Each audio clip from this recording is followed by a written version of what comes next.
നമസ്കാരം. നടനും ബി.ജെ.പി. നേതാവുമായ ജി കൃഷ്ണകുമാറിന്റെ ഏറെ വിവാദമായ പ്രസ്താവനകളിൽ ഒന്നായിരുന്നു കുഴി കുത്തി കഞ്ഞി കുടിക്കുന്നതിനെ ന്യായീകരിച്ചത്. ഭാര്യ സിന്ധു കൃഷ്ണയുടെ ബ്ലോഗിലായിരുന്നു കൃഷ്ണകുമാർ കുഴി കുത്തി കഞ്ഞി നൽകുന്നതിനെ കുറിച്ച് പരാമർശം നടത്തിയത്. ഇപ്പോഴിതാ തന്റെ പ്രസ്താവനയെ ന്യായീകരിച്ച് രംഗത്തെത്തിയിരിക്കുകയാണ് കൃഷ്ണകുമാർ. താൻ പറഞ്ഞത് ജാതിയുമായി ബന്ധപ്പെടുത്തിയല്ലെന്നും തങ്ങളുടെ വീട്ടിൽ പണിക്ക് വരുന്ന വ്യക്തി നായർ ജാതിയിൽപ്പെട്ട ആളാണെന്നും കൃഷ്ണകുമാർ പറയുന്നുണ്ട്. തന്നെ സംബന്ധിച്ച് അതൊക്കെ തന്റെ ചെറുപ്പത്തിലെ മനോഹരമായ ഓർമ്മകളാണെന്നും കൃഷ്ണകുമാർ പറയുന്നുണ്ട്. നടനും ബി.ജെ.പി. നേതാവുമായ കൃഷ്ണകുമാറിന്റെ പുതിയ അഭിമുഖമാണ് സോഷ്യൽ മീഡിയയിലെ ചർച്ചാ വിഷയം. വർഷങ്ങൾക്ക് മുൻപ് വലിയ വിവാദമായ കുഴികുത്തി കഞ്ഞി നൽകൽ എന്ന പ്രസ്താവനയെ അദ്ദേഹം ഇപ്പോൾ വീണ്ടും ന്യായീകരിച്ചിരിക്കുകയാണ്.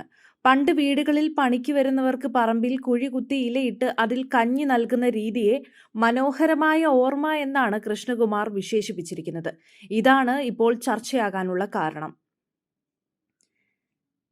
അഭിമുഖത്തിൽ അദ്ദേഹം പറയുന്നത് ഇങ്ങനെ: എറണാകുളത്തെ ഒരു ഹോട്ടലിൽ നിന്ന് പഴഞ്ചോറ് കഴിച്ചപ്പോൾ തോന്നിയ നൊസ്റ്റാൾജിയിൽ നിന്നാണ് പഴയ കാര്യങ്ങൾ ഓർത്തെടുത്തത്. പണ്ട് പാത്രങ്ങൾ അധികമില്ലായിരുന്നു. ഇലയിൽ കഞ്ഞി ഒഴിക്കുമ്പോൾ അത് ഒഴുകിപ്പോകാതിരിക്കാനാണ് മണ്ണിൽ ചെറിയ കുഴിയുണ്ടാക്കി അതിൽ ഇല വെച്ചിരുന്നത്. തന്റെ വീട്ടിൽ പണിയെടുത്ത വ്യക്തി അങ്ങനെയാണ് കഴിച്ചിരുന്നതെന്നും ഇതിൽ ജാതി വിവേചനമില്ലെന്നും അദ്ദേഹം വാദിക്കുന്നുണ്ട്.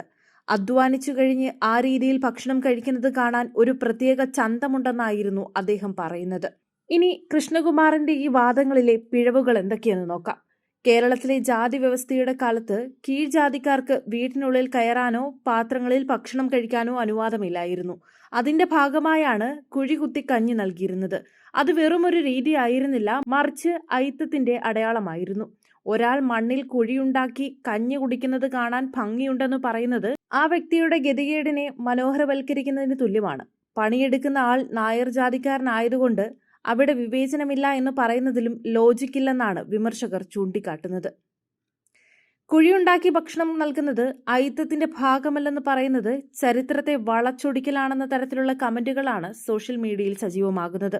കൃഷ്ണകുമാറിന്റെ കുടുംബം വ്ലോഗുകളിലൂടെ ഇത്തരം കാര്യങ്ങൾ പങ്കുവയ്ക്കുമ്പോൾ അത് വലിയ പരിഹാസങ്ങൾക്കും ട്രോളുകൾ ക്രിയേറ്റ് ചെയ്യുന്നതിനും ഇടയാകാറുണ്ട്. ഓരോരുത്തർക്കും ഓരോ രീതിയിലുള്ള ഓർമ്മകൾ ഉണ്ടാകാം. പക്ഷെ ഒരു സമൂഹത്തിന്റെ വേദന നിറഞ്ഞ ചരിത്രത്തെ മനോഹരമായ ഓർമ്മയായി അവതരിപ്പിക്കുമ്പോൾ അത് വിവാദമാകുന്നത് സ്വാഭാവികമാണ്. കൃഷ്ണകുമാറിന്റെ ഈ ന്യായീകരണത്തെ ഒരിക്കലും അംഗീകരിക്കാൻ കഴിയില്ലെന്നാണ് സോഷ്യൽ മീഡിയ ഒന്നടങ്കം പറയുന്നത്. കൃഷ്ണകുമാറിന്റെ ഈ ന്യായീകരണം ചരിത്രപരമായ സത്യങ്ങൾക്ക് വിരുദ്ധമാണെന്നാണ് സോഷ്യൽ മീഡിയയുടെ പക്ഷം.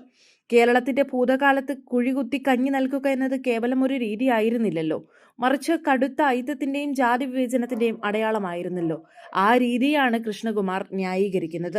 കീഴ്ജാതിക്കാർക്ക് വീട്ടിലെ പാത്രങ്ങളിൽ ഭക്ഷണം നൽകാനോ അവരെ വീട്ടിനുള്ളിൽ കയറ്റാനോ പാടില്ലാത്ത കാലത്ത് നിലനിന്നിരുന്ന ഒരു ക്രൂരമായ ആചാരത്തെയാണ് കൃഷ്ണകുമാർ മനോഹരമായ ഓർമ്മയെന്ന് വിശേഷിപ്പിക്കുന്നത്.